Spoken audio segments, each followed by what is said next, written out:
Good afternoon, everyone. Many thanks for those who've turned up nice and early for this IMechE webinar, Communicating for Results. My name is Rob Austin-Goodall. I'll be moderating this session for you today. Again, there's about 20 of you turned up early. We're due to start at 12:30. For those of you who are here now, would you be great if you could introduce yourself, say who you are and where you're from in the chat box. If you can't see the chat box, if you look on the right hand side of your screen, you'll see a little tab with an arrow on it. If you click on that and then click on attendee chat or chat, that will come up. If you can then introduce yourself and say who are. I think Peter's already done that a few minutes ago. The chat will be used for any questions as we go through the session anyway, and we'll be taking those from there. So if you can introduce yourself, say hello, that'd be great. I'll make this announcements again in about another 5 minutes or so, and then about 25 past, and then when we kick off at 12:30. Again, thank you very much for those who've turned up nice and early.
Good afternoon, everyone. Many thanks for those who've turned up nice and early. We're due to start this Communicating for Results IMechE webinar at 12:30. There's a few of you who've have turned up nice and early. That's really nice of you. For those of you who didn't hear my last announcement, if you'd like to introduce yourself, say who you are, where you're from. I know a number of you have done that now. Use the chat function. If you click on the tab on the right hand side, if you haven't got your chat function, click on that, go to attendee chat or chat. Then you can say who you introduce yourself. Say you are. There's a few that have done that, which is great. Also, the chat function we use for any questions we have throughout the webinar. So familiar yourself with it. Just say who you are. I'll be making this announcement again at about 25 past, and then on the final announcement before we start at half past. Again, thank you very much for turning up nice and early.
Good afternoon, everyone. My name is Rob Austin Goodall. I'll be moderating this webinar, Communicating for Results.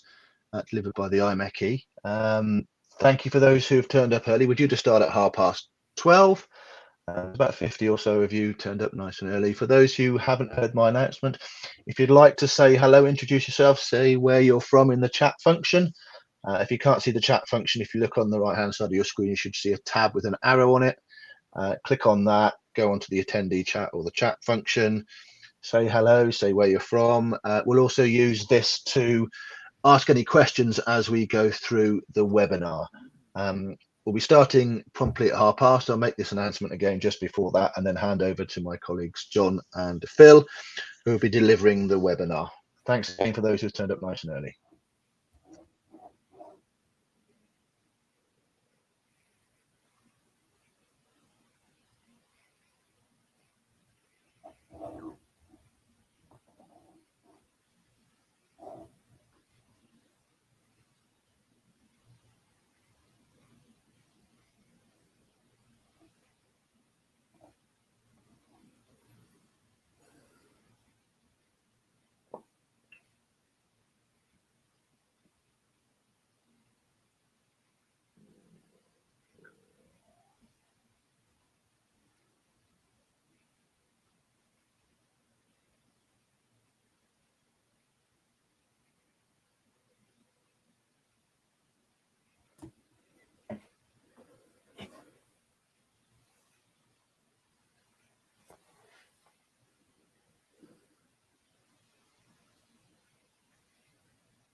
Good afternoon, everyone. My name is Rob Austin-Goodall. I'll be moderating this IMechE webinar, Communicating for Results, delivered by my colleagues John and Phil.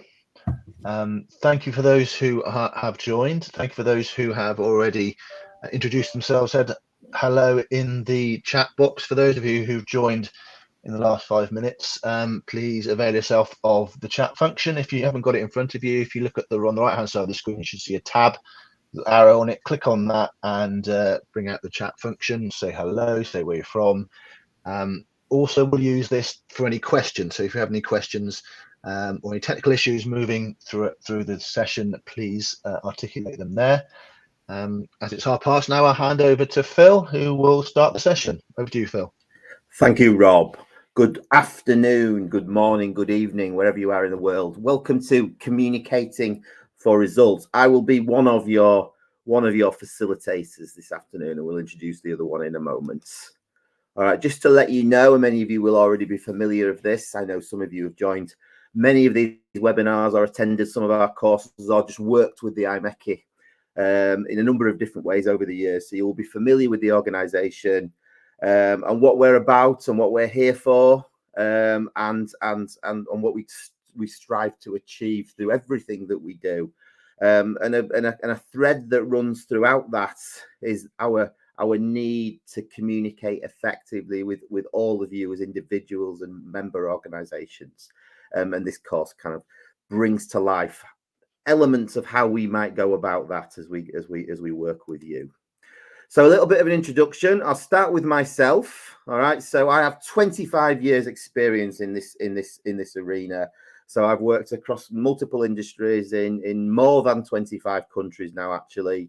Delivering leadership skills training, communication skills training, unassociated soft skills training for many different people in many different industries. So hopefully I will be able to share some of that expertise with you over the next kind of half an hour or so that I've got to speak, and then introduce my colleague, who is John Hatton. John, I'll let you say a few words at this point. You just caught me with a mouthful of coffee there, Phil. Sorry, not at all. Great to have everybody. Really looking forward to running the second part of this webinar with Phil.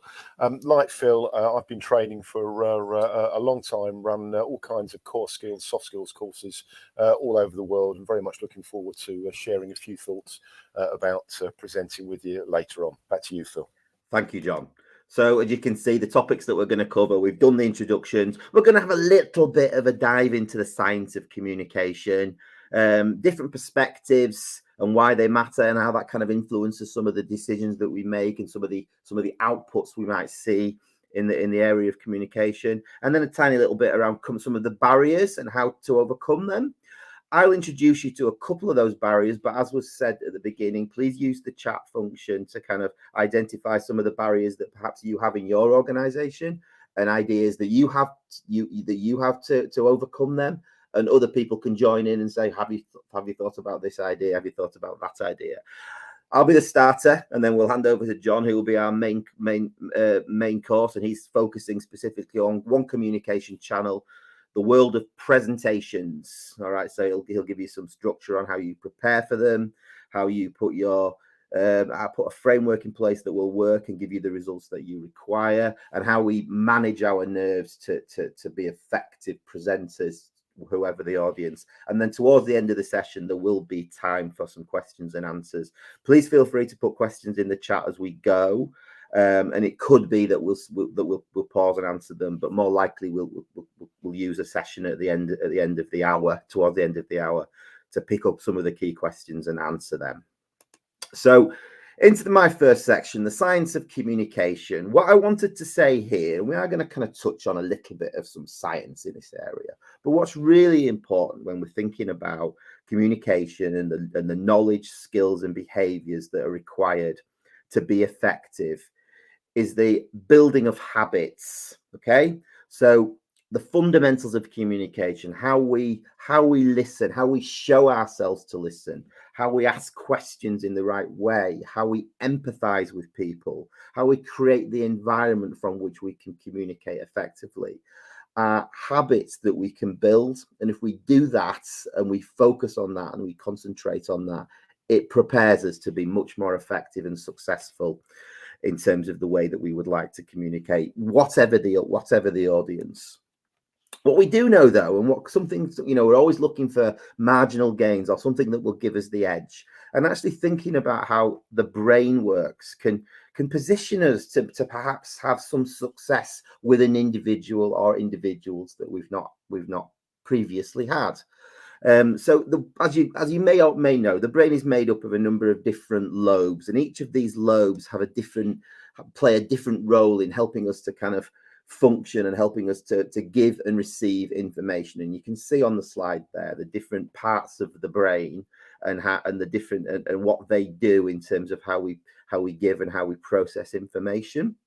So at this stage, I want to set a challenge to you. All right. I want you to think about somebody or a group of people that you need to communicate with over the next coming weeks. And think in your preparation how you can use this slide, and this will be available post webinar, to prepare for and deliver that communication. So think about how you can use your words to inspire, to engage, to get people to paint pictures in their own mind, to evoke memories of their past that will make them feel a desire to do whatever it is that you're asking. Think about the environment that you are communicating from, and what props, for want of a better word, that you can use. What can you provide something for people to see, to feel, to touch? Can you use that combination of the words, how you deliver those words, the environment from which you are delivering it, to stimulate memories and emotions and and a degree of engagement that will enable your communication to be effective, to land in the way that you want it to. All right. It would be great in the future if we bump into one another on one of IMechE's courses, if you tell me that you did this and tell me how it worked. One of the most important things, perhaps, of my little session, maybe the most important, is this bit a little bit. And it's really quite simple. It's about thinking about the communication process. It's reflecting on the message that we intend, all right, and how that message is received by the people we are sending the message to, either people or groups of people, all right. So we will have a message. We will think about the channel or channels of communication that we want to use. That might be a face-to-face conversation. It might be a telephone call. It might be a video call. It might be an email or some other kind of instant messaging service.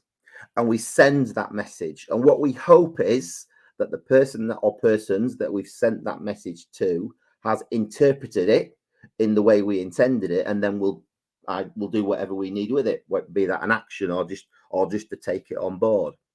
Now, there's a bit missing here, and the bit that you can see on the slide is that requirement to have the understanding demonstrated, all right, in a way that's appropriate to the message that's been sent. Okay, so if it's just I'm going to meet you down the pub later, that could be a simple nod of the head. But if it's something more important related to the work, a more formal recognition that the understanding has been demonstrated might be needed. So we might need them to repeat it back, or we might ask them for a font to give their view on it, or maybe even sign off a document. The reason that bit is missing is because we mostly get away with it. We mostly think we have communicated because we've told somebody, or we've sent the email, or we gave the presentation, whatever it might be, and we get away with it.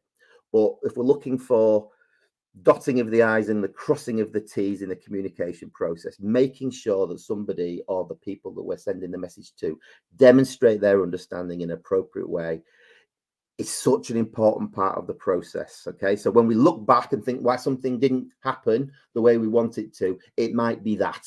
All right, so if we take anything from my session, think about the communication process and think about how you get the people that you are communicating with to demonstrate their understanding. Okay, little bit about how we communicate, and there are many models out there, and I encourage you to do a little bit of research. I encourage you to look at the courses that IMechE provide, in particular communication and influence, when we look at this model in more detail, and lots of other models as well. So this one is, we call, as you can see on the slide, Dancer's helical model of communication, or sometimes called the helix model, easier to pronounce. And what it displays is that communication is a kind of an evolving process. It's the same as a helix. It starts small and it grows.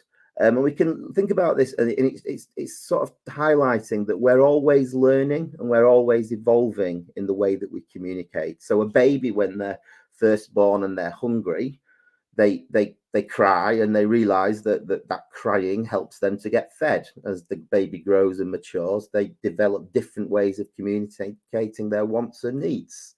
In the workplace, we might be similar. We meet somebody, a key stakeholder, for the first time, and our communication is relatively small. We might share our name and our role and some of our key objectives, but as the relationship develops, we're able to offer more of ourselves and communicate on a deeper, perhaps more engaging level, and therefore get more from the relationship. So as we communicate with an individual, we are learning, we are growing, we are developing, but we also take this into the communications we have with other people, whether we're conscious of it or not. All right, we recognize that something worked in a particular communication, and we take that into the communication we're going to have with the next person, or something didn't work and we perhaps either communicate in a totally different way or we amend it slightly. We're always kind of learning, we're always developing the way that we communicate. So thinking about the helix model. Now, we are learning and we're growing anyway, whether we're conscious of it or not. But again, my second challenge is occasionally be conscious of it. Reflect on a communication exchange that you've had. Think about where you might be on a helix, small, medium, or large, and think about the steps that you can take to improve, and then reflect then on how that improves the overall effectiveness of your communication. We all have different perspectives. You will know this, all right? We see the world in the different ways, and that can impact the success and overall effectiveness of our communication. And there's a number of ways in which we can look at it. If we think about the first one, and you can see the slide here, mental filters. This is getting us to think about how we view a communication, and therefore what we might do about the communication based on what's going on for us. All right, the mental filters that you can see in the middle. And sometimes what we see or what we hear or what we experience through a communication, there is quite a significant gap between the actual reality. So if we pick on one of those, we think about experiences. Somebody may be communicating something to you in the workplace. And again, whether you're conscious of it or not, all right, a previous experience may be driving a perception of what's going on here. All right, your brain is kind of working and telling you something else is happening. All right, because in your previous experience, that's what happened. But actually, the reality of this particular communication may well be something quite different. And again, there is value in recognizing that. Spending time to reflecting on that prior to conversations, prior to communications, but also after, to think about that your assumptions of what's happened or what you heard in that particular communication is indeed what happened. And we can do that through those fundamentals, through those good habits of questioning, listening, empathy, etc., that I referenced at the beginning. So this is the mental filters. So think maybe of a situation that you've been in the past where you had something communicated to you and you maybe responded, or maybe you went and did a particular action, and actually it wasn't quite what was required, and perhaps it's as a relation to one of these mental filters, or a combination of these mental filters that were at play. Another way of looking at it is something called the Ladder of Inference. The Ladder of Inference was originally created by a gentleman by Chris Argyris. I think I pronounced his name correctly. And again, it gets us to think about the way in which we receive information, either, the words that we hear, the tone that something's delivered in, or something that we see in front of us, and how that turns from our thought process into some kind of action or a decision without us really understanding what's happened. And sometimes this is what's going on when we jump to conclusions, and sometimes we jump to conclusions and that all goes horribly wrong. So let me give you an example, all right, and how quickly we can go through this ladder. So I'm going to read you a little case study here. So James is a marketing manager at a mid-sized technology company. His department has been under immense stress lately due to tight deadlines. So he's understandably frustrated when he noticed that one of his team members walked in half an hour late. All right. So he's observed some data. He's picked out of that, whether conscious of it or not, he's picked up some of this data that's important to him in his moment. Some of his mental filters are at play in terms of his previous experience. He's told himself a story. This is a person who doesn't care about this piece of work or care about this business in the same way as I do. They're late on purpose, so they're not a good employee. There's something I need to do about this, and then ultimately the action I take is that this team member needs to be fired. All right, we do that, and sometimes that happens over minutes, a few hours. Sometimes it happens in a snap, you know, a fraction of a second, that we go right up the ladder from something that we've observed right through to an action that we take. Perhaps we get away with it. Perhaps what we've observed was correct. But sometimes it might have been beneficial just to press the internal pause button a little bit and think before we act. All right. And we know this. I know we know this, but sometimes it's useful to call it out. So he later learned, all right, that the reason that his colleague was late was because his child was ill and needed medical attention. All right. He had called the front desk, but for whatever reason, a communication breakdown, the message hadn't quite got through. All right. So had he known this, had he had some more information to work with, I think for most of us, for most people, and we can satisfy ourselves that James is a decent guy if under a little pressure, then his response or his intended action would have been quite different. So it's just one of those checking mechanisms that we can use to increase our chances of truly effective communication, and to make sure that we don't jump to those conclusions and we don't end up in a difficult position by using this ladder, just to think about what we've seen, to challenge that, to ask for different information, for further information where we think it might be necessary before we step into action. So this is called the ladder of inference. And just to kind of, for a little bit of fun, but also to kind of confirm that learning point. And many of you may have seen this before, except that it's been around for quite a number of years. And also there are many more images like this on the internet if you're interested and want to test yourself or just to have a little bit of fun. So perhaps in the chat box, all right, just write down, if you've seen it before, that's fine. But if you haven't, perhaps put in the chat box what you see when you look at this image.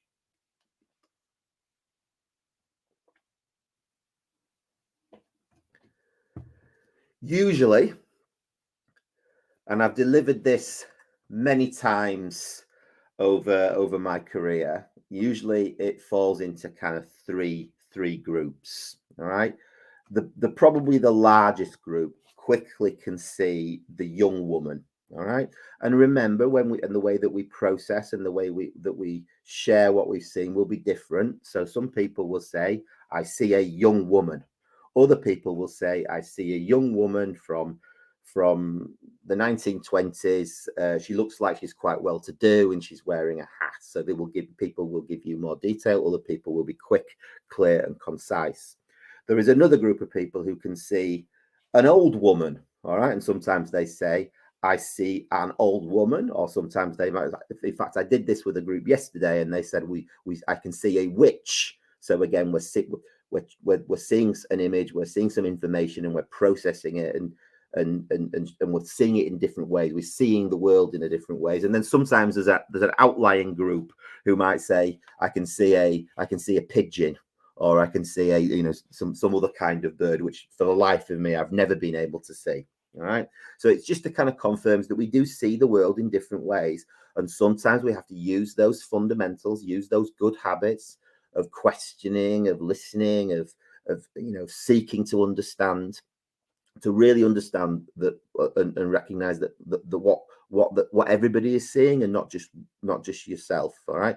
So I can quite easily, for example, see the young lady. All right. Because I've used this image many times with a little bit of help and a little bit sometimes moving my head around, I can see the old woman as well. All right. But I need help with that. but there will be people on every course that I deliver who see this image in a different way. It's an image to help with the learning, but this kind of thinking is something that you will recognize in your everyday business lives. Think about when you go into a meeting and somebody presents some information to you, and then you might come out of that meeting and you might find yourself at the coffee machine at the same time, and somebody says, wow, gosh, that's incredible, this piece of information that we've just heard. And you think to yourself, gosh, were we in the same meeting? I didn't hear that at all. Or perhaps what they share with you is something that you heard, but that wasn't the thing from the meeting that you took as a priority, took as the most important thing. You took something completely different. All right, happens to us all of the time. So recognizing that and using the tools around the ladder inference, recognizing the mental filters, and using, most importantly, the good habits of effective communication. You know, again, questioning, listening, empathy, whatever they might be, can help us just to ensure we collectively have the same view of the world, and that can and therefore are working off the same page, off the same song sheet when we're moving forward, working as a team to deliver a project or whatever it might be. One of the things that we know is important to effective communication is having an environment that allows us to be effective. All right. So one of the things that we do on the communication and influence course is we spend some time with individuals thinking about the barriers that they have in their organizations, and often they're shared, often they're not uncommon, and then having some conversations about how we might overcome them or at least reduce them. And there are many that have come out over the years that we've delivered this course. And it's really always an interesting part of the session for me, and I think for the delegates as well. So I'm just going to identify right now a small number that regularly come out, and maybe you'll recognize them. But again, please use the chat for suggesting other mitigations that aren't listed on the slides, but also barriers that you come across, and then your own mitigators. And if anybody else can think of some mitigators or ways to reduce or overcome these barriers, then use the chat function as well. So perhaps the most common one, the one that always comes out, overuse of email or instant messenger. All right, it can be a bugbear for many organizations. Of course it has its value, of course it does, but it can also be a barrier to effective communication, and truly and reduces some of the opportunities that we have to develop really interesting relationships from which we can have even more effective communication as per the Helix model. All right, so some organizations have done things where they actually have formal rules for email use, all right, or a framework from which emails, good practice or not so good practice. I've worked with organizations that have introduced email-free days or hours. Some of that's linked to organizational well-being policies. So they have a rule where they'll say no emails after 5 o'clock or whatever it might be, or no emails on a weekend. Don't overuse the copy button, all right, because remember that's just increasing people's inbox. And actually it also reduces the impact of it if you just copy everybody into every message. And then remember, all right, if you're only asking somebody for one thing, try to keep that as clear and concise as you possibly can. Don't write that one thing in 1,000 words and put it in an inbox for somebody who's maybe getting 100 emails a day. All right. The tone from the top is critical. Messages from above not arriving fully throughout the organization or not being fully understood. All right. The tone from the top in terms of communication. Some organizations have people who are tasked with communication in the organization, but we all have a role to play. All right. So creating clear communication strategies, clearly defined roles and responsibilities, and the channels that you're going to use to disseminate the information. Remember back to that fundamental of the communication process. Make sure in a way that's appropriate that understanding is demonstrated. And also critically, the flow of communication, the juice of an organization.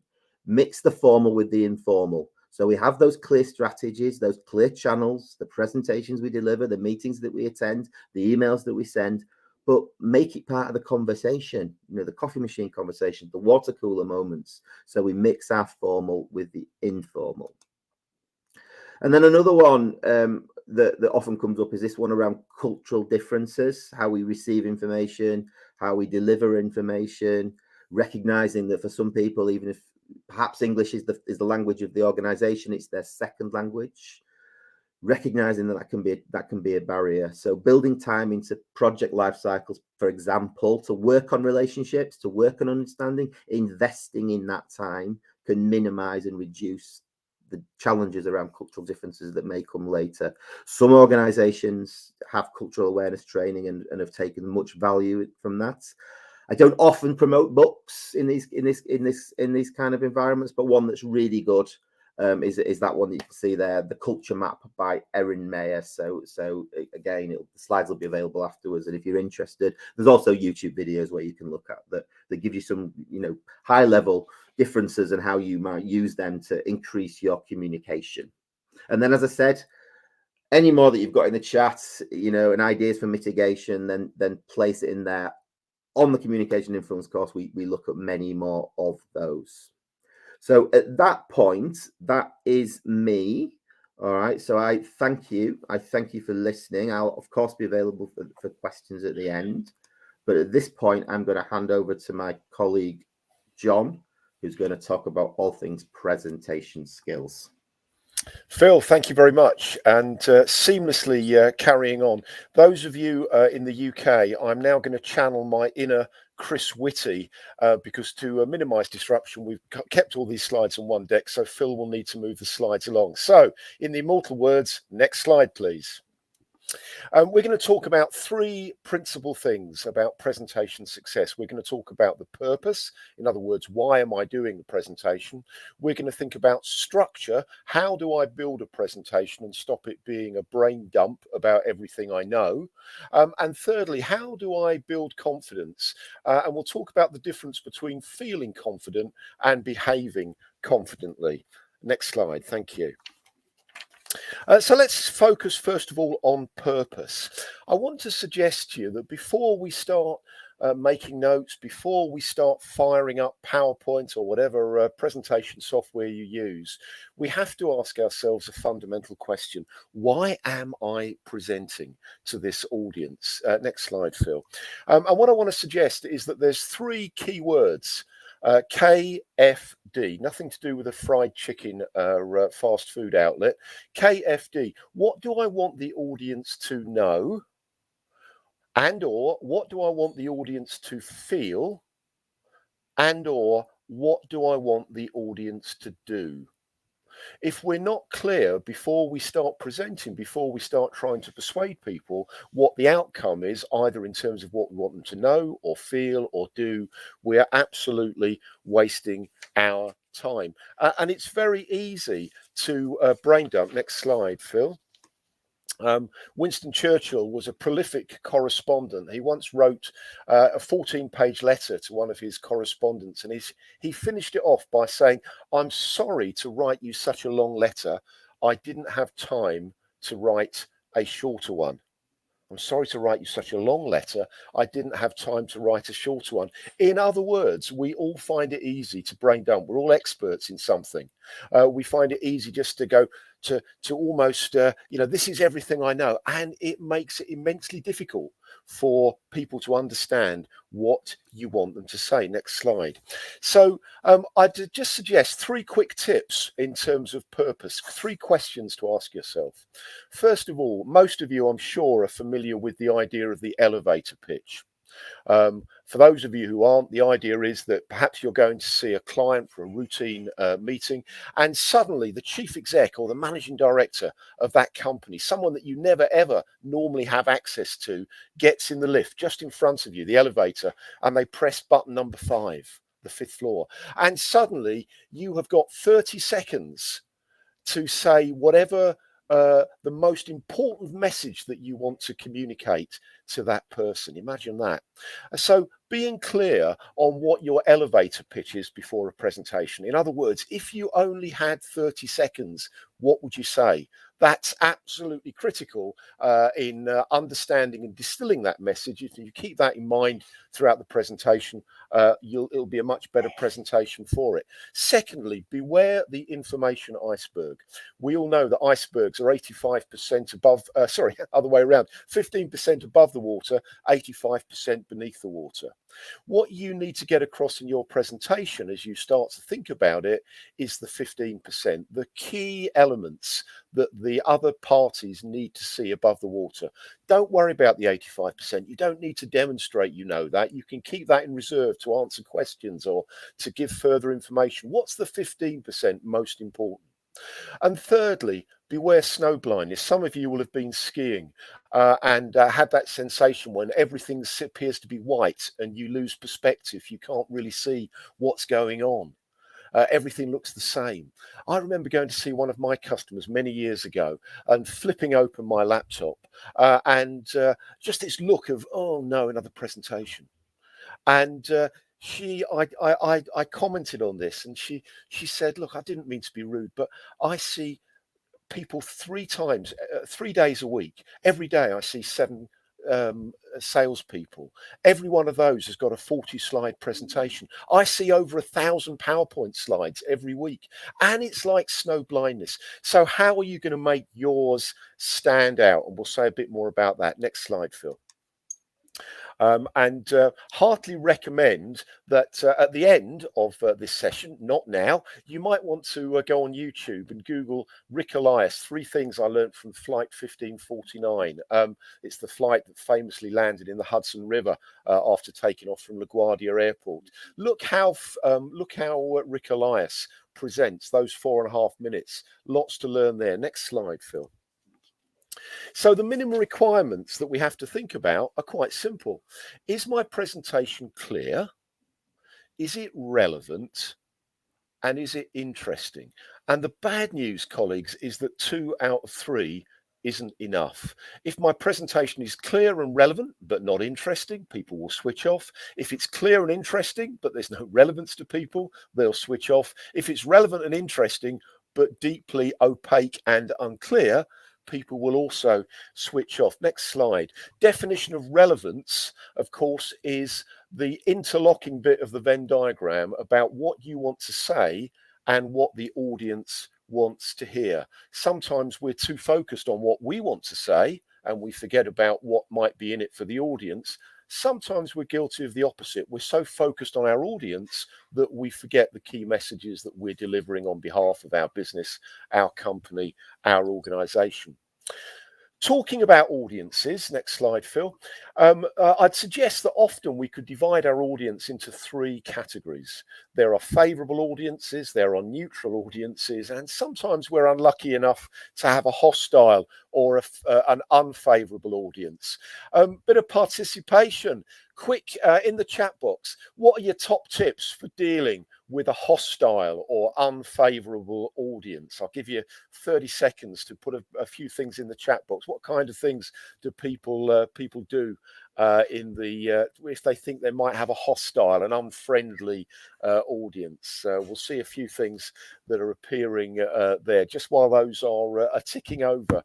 A few quick suggestions from me. First of all, use empathy. Understand why your audience might be hostile. What's going on in their minds? Secondly, think about what's in it for me. What are they? What might be the advantages? How can you land with them the advantages of listening to you? Thirdly, use a bit of humour appropriately, a bit of self-deprecating humour, perhaps just not taking yourself too seriously. That will often work. Acknowledge what they are feeling. Don't let it be as we say in England, the elephant in the room that everybody's aware of, but they don't want to acknowledge. Focus on the facts that might be there. Focus on what you have in common rather than on what divides you. And always remember this the idea of Persuasion, I'll put that in the chat box now. Persuasion is the idea, not persuasion, the idea that you start off with sometimes the weakest part of what you want to say. So you get it out of the way, you acknowledge it. And then rather than trying to ignore it and it's left to the end and someone raises it in the questions, when you do that, the phenomenon of recency means that that's the last thing we tend to remember, things that happened more recently. That's the thing then that customers, that the other party is left with. But start with what you probably don't want to talk about, acknowledge it, talk about what you're doing, and then move on. Much more effective than trying to ignore it and hide it and hope that people won't remember it.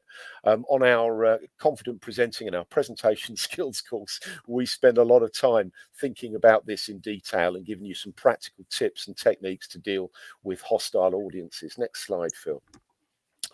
And remember, in the words of Henry Ford, that your audience don't always know what they want. Henry Ford, about 12 years into his Model T production factory in Detroit, he said this. He said, 15 years ago, if I'd asked my customers what they wanted, they would have said a better horse. So we need to sometimes help our customers visualize what their needs might be. Next slide. So we've talked a little bit about purpose and we need to think about why we are presenting. Let's move to the second part about structure. Next slide.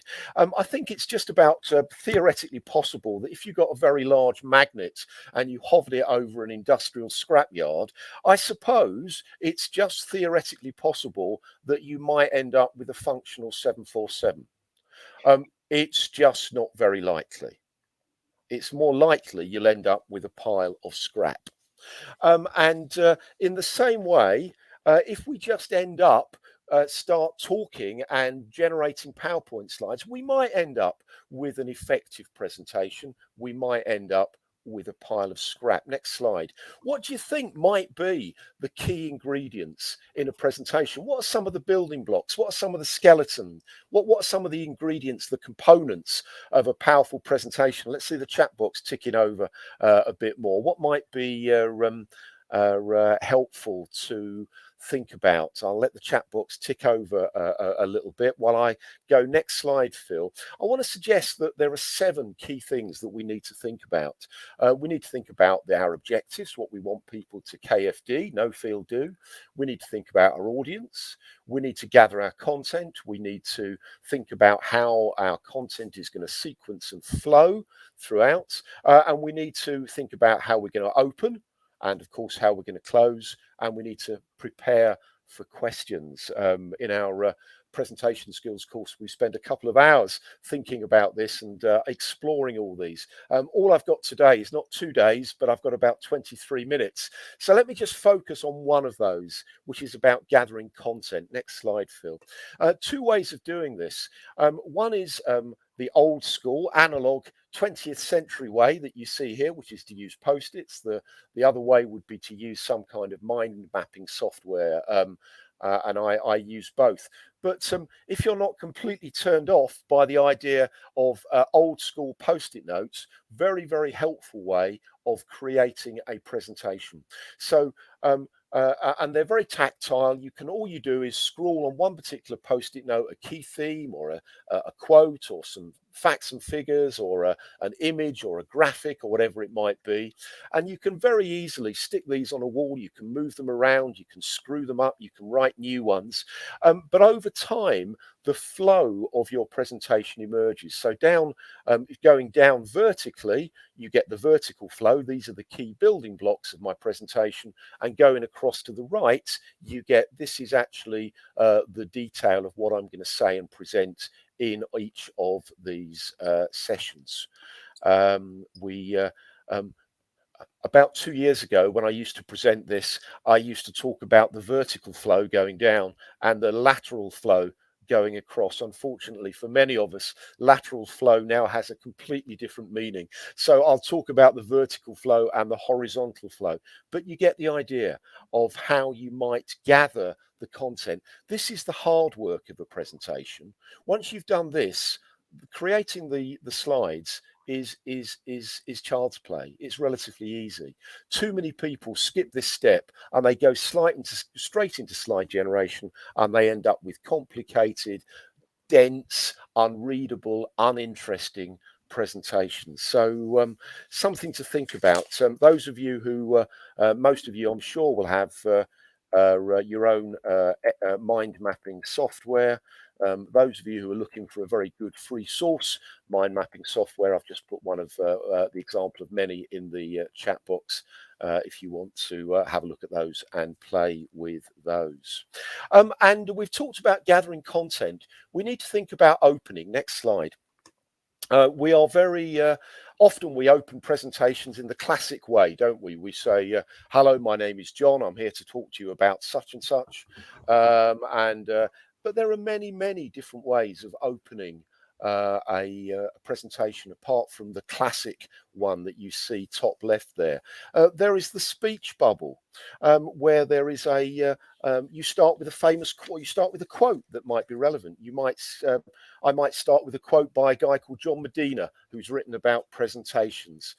John says, if customers had as little respect for business as they do for presentations, the majority would go bankrupt. Okay, starting with a quotation is one way. On the top right, you've got a personal anecdote that connects you with the audience. You might start by saying, 20 years ago, I was terrified of presenting to an audience like this. I was asked to do a eulogy at a family funeral. I would rather have been in the coffin than actually present the eulogy. I was terrified. What's changed over those years? So again, you start to use a bit of personal anecdote. The lightning, you might use a striking fact. You might say, did you know of the 7.9 billion people alive today, that is more people than have ever lived in the whole history of the human race? By the way, before anybody starts objecting to that, I've just made that one up. I have no idea whether it's true or not. It may well be fake news. So please don't start quoting that at people. I'm just illustrating the idea of the striking fact. Okay. The date today is February the 4th. Did you know that in 1789, on February the 4th, George Washington was elected US president? In 1948, Sri Lanka gained its independence. In 1677, Johann Ludwig Bach was born.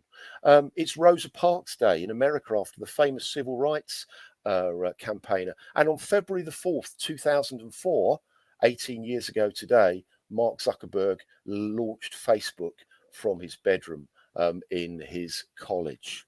You can use these quotes, these dates to make a link into your presentation. Very effective way of starting. And finally, there's Socrates, who is the statue on the right-hand side. Socrates was known for the Socratic method of dialogue, which was answering a question with a question. So perhaps you could start with a thought-provoking question. Why do 24/7 convenience stores have locks? Why do you never see baby pigeons? Something that makes the audience think. It might be something more serious. What do you think the world will look like in 500 years' time? Whatever it is, you've got audiences engaged because you started asking them questions. Gavin, I can see is correct in my stats. I did say, Gavin, it's a made up fact, and I invite you to fact check it. So thank you for doing that. So 6 opening techniques that we might use. Don't always have to use the standard technique. Next slide, Phil. And very briefly, a couple of thoughts about avoiding death by PowerPoint. We go into great detail about this on our presentation skills course, because we've all experienced death by PowerPoint, haven't we? I hope I'm managing to avoid that for you today. Next slide. Here's 5 things to avoid. Too much text, too small a font, lots and lots of complicated animation, clashing in unreadable colors, too many images. Next slide. poor color contrast, inconsistent fonts, lots of text, spelling mistakes. And yes, I have spelt spelling mistakes deliberately wrong in case anybody wishes to point it out. And clip art. Why have I used 2 slides? I could easily have put those 10 points on one slide, couldn't I? On the next slide, not yet, Phil, not yet. In a minute, when I ask Phil to move the slide, there will be a number of dots. Okay, I am going to be looking in the chat box to see how many people. As soon as you've counted the dots, I've got my stopwatch ready. As soon as you've counted the dots, I want you to put in the chat box how many dots, and I'm going to see how long it takes the first person. Are you ready? So count the dots and then put the answer in the chat box. How many dots? Phil, go.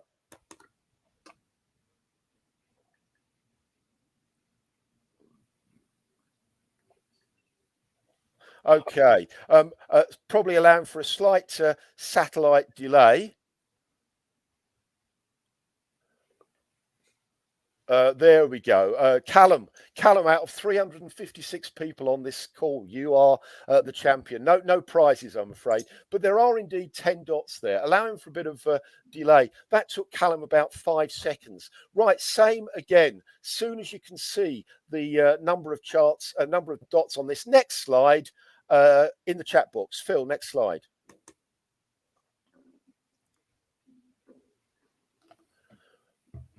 Much quicker. Much quicker. We can see there are 5 dots here. There is something about short-term memory that we can sense up to 5 bits of information. Once we start going above 5, it becomes much more complicated.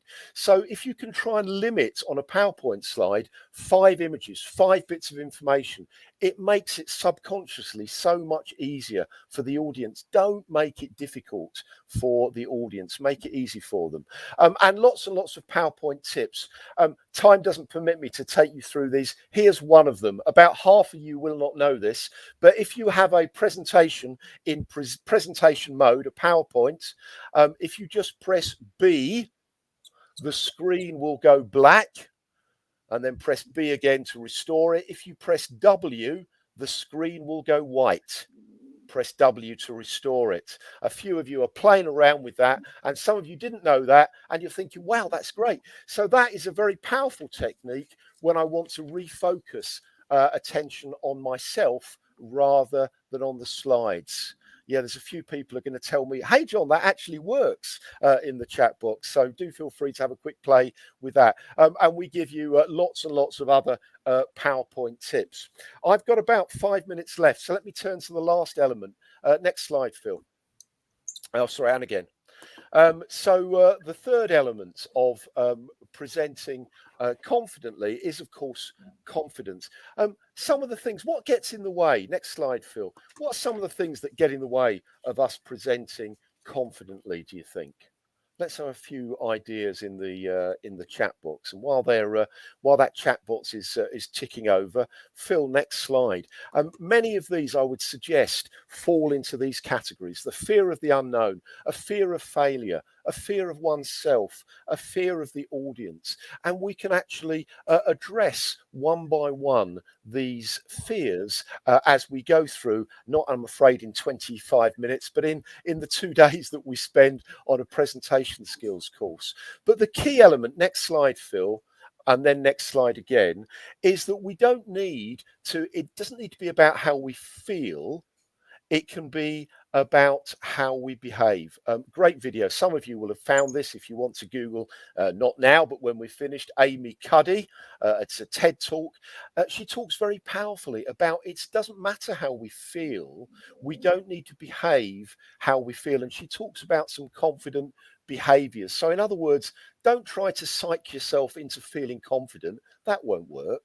But understand what confident behaviors are. Because if you choose, and we all choose our behaviors every day, if we choose to behave confidently, then it doesn't matter what we're feeling like inside. The audience will just see our confident behaviors. Next slide, Phil. I think I've talked about not fighting your presentation, using those magic letters of B and W to blank the screen. That brings attention back to you. Next slide. And when we talk on our Confident Presenting, our presentation skills course, we spend quite a lot of time thinking about confident presenting. What are the 5 basics, which are really about how do I prepare properly for this presentation? What are the rules about eye contact? Not staring at people, but not sort of quickly moving across the room, because that just looks untrustworthy and unreliable. What is the, how should I position myself in the room? And the image of our current Prime Minister does not imply anything good or bad about that for those of us in the UK. Number 4, the lady. How do I hold, what's my posture? And there's some very important things we talk about in terms of how I use my hands, whether they're palms up or whether they're palms down, moving. There's a whole raft of technical stuff that will help us come across as very confident presenters. And then we talk about our voice, and using our voice, the most powerful instrument we have. And I, on a longer course, I would introduce you to the acronym of PARSNIP.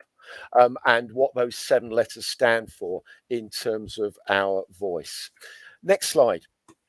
So a very quick introduction to some of the key things, we need to think about to help us present confidently. Do sign up for one of our presentation skills courses if you would like to explore this and much more in much more detail. Next slide, Phil. I'm now going to hand back over to Rob, who will moderate and invite any questions. Thanks very much, Rob. No problem at all. We have one question so far, so anyone that has any questions, please drop them in the chat box. This question is wondering if you have any tips at all for any resource you could recommend for learning other cultures before working cross-culturally. This would be so useful for working in diverse teams or communicating effectively on work trips to other countries, cultures, etc. Yeah, I'll quickly deal with that one if that's okay. Two great resources. The first Phil has already referred to, which is the Culture Map, which is a great book. If I had more time, it's somewhere on the bookshelves behind me. But the Culture Map is invaluable. I'm always reading it before I go to different countries. Really, really helpful. That would be one. The second is a website by a Dutch guy called Hofstede, Hofstede, Hofstede. And if you Google Hofstede and you Google Hofstede countries, this guy has spent his entire life mapping cultures across 6 different domains, and you can very easily compare your own host culture to other cultures. And there are some very, very illuminating things that you will learn there. So the Culture Map, great book. And if you Google Hofstede, the website, those are both key resources I always look at before I go off to train in another country or culture. Thanks, Rob. And those are excellent ones. They're probably the better ones, but I'll just add a couple of other ones there just to kind of add to your toolkit. There are many decent articles in the Harvard Business Review around this particular topic, and then there's another website that maybe some of you are familiar with called Mind Tools, which actually is a go-to place for all things leadership and management. Some of it's a subscription, but there's much on there that's free. And if you go onto Mind Tools, it's mindtools.com. and type in, cultural differences or working with different cultures or managing different cultures, there'll be plenty of materials on there for you as well. Excellent. Thank you, John. Thank you, Phil. We don't seem to have any other questions unless anyone out there has a specific question to ask.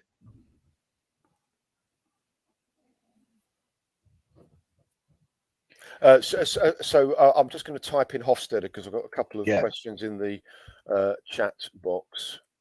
It's spelt like that, Andreas. Thank you, John. Jean's added as well.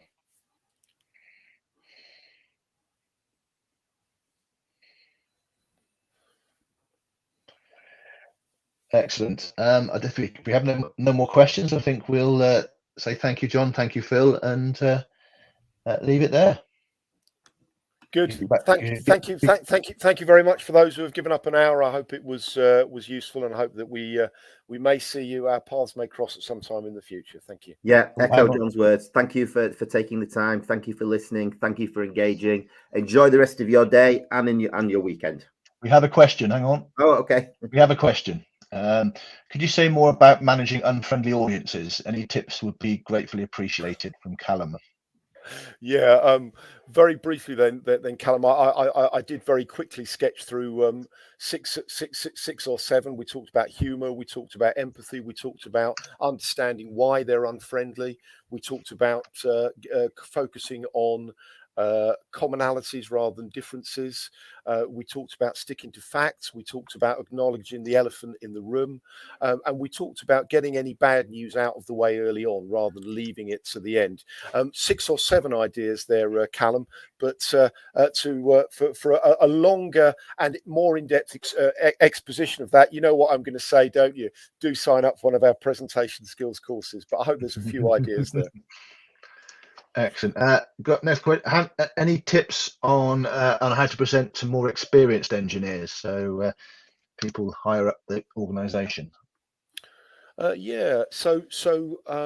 Again, I think it comes back to some of the things we're talking about purpose, understanding we sometimes talk about these keywords. Then if I've just put them in the chat box, what's in it for me? So, the key part to effective presentations is what does this audience want? So if they're experienced engineers, let's not sort of waste their time telling them stuff they already know. Let's take it a step further. Let's be very clear, I think, on our KFD, what do I want these people to know, feel, or do? If people are experienced, they want to learn something new. They don't want to learn something they've seen lots and lots of time before. So experienced engineers, what new? What can I tell them that's new? How can I engage their attention? How can I, get them to be motivated rather than just repeat everything they already know? Really sorry, 30-second response there, but there might be a couple of nuggets in there to pull out. Excellent. Got one here, which will be quite useful for everyone. Do you have any quick tips on doing virtual presentations as opposed to face-to-face? Yeah, so virtual, we've all unfortunately got far too used to that over the last couple of years, haven't we? And I probably haven't done this one because I was conscious of time, but speak a bit more slowly than you normally would. Try to make it a non-negotiable rule to get cameras on, because we need to see each other when we're presenting. Here's a practical one: avoid lots of jewellery and stripy tops, because they can make the camera someone's got an urgent call there. They can make the camera strobe, and the jewellery can make the sun reflect and blind people, even though you're not conscious of the sun bouncing off that. Be aware that people may not have got as much as you think they have in a face-to-face, so don't be afraid to repeat stuff.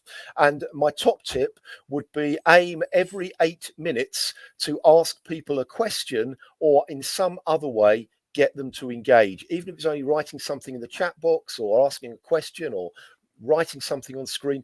That way it stops people thinking I've got a spare hour here where I can go and write a presentation or do a customer proposal or something else. If you are asking them a question every 8 minutes, it's a great way of keeping people with you, because they haven't got long enough to switch off. That would be a few thoughts on virtual presentations.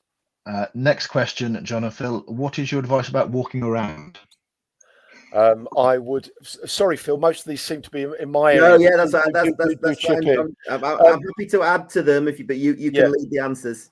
My advice would be, yes, walk around. As a presenter, you want to own the room. It wants to be your space. And if you are anchored to the spot, just clicking your page down button, it looks very nervous. It looks very passive, submissive behavior. So get yourself a remote, wander around the room, get people to even turn around. It's a classic confident behavior. This is my space. This is my room. And people respect that. So yes, absolutely, move around the room.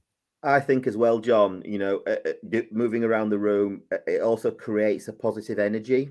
All right. And that can keep people engaged and inspired and help them to kind of take on board the messages you're trying to deliver.